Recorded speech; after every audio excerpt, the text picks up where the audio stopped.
తూర్పు గోదావరి జిల్లా బెక్కవోలు మండలం కొమరిపాలెం గ్రామంలో గత పాలక వర్గానికి చెందిన ఒక నియంత కొమరిపాలెం గ్రామంలోని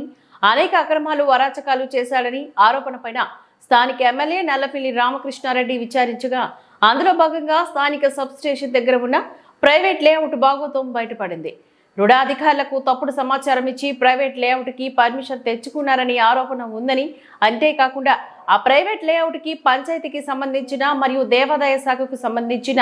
భూమిని కలుపుతూ రోడ్లు వేశారని, ఆ రోడ్డుకు పంచాయతీరాజ్ శాఖ నుంచి గాని దేవాదాయ శాఖ నుంచి గాని ఎటువంటి పర్మిషన్ లేకుండానే అధికార మదంతో అక్రమాలు చేశారని తెలిపారు. అంతేకాకుండా కొమరిపాలెం గ్రామంలో శాంతి భద్రతా లోపం కూడా ఉందని, కొమరిపాలెం నియంత్రణ పైన ఉన్న అభియోగాలపైన విచారణ జరిపించి కఠిన చర్యలు తీసుకోవడం జరుగుతుందని అనపర్తి ఎమ్మెల్యే నల్లమిల్లి రామకృష్ణారెడ్డి తెలియజేశారు.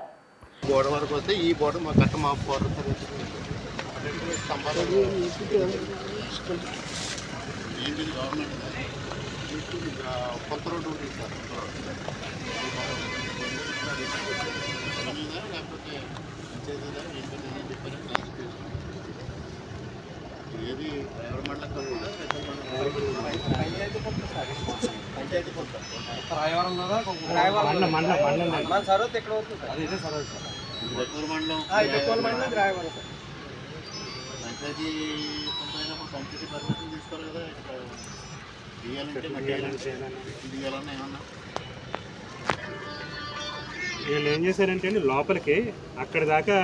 అక్కడ కూడా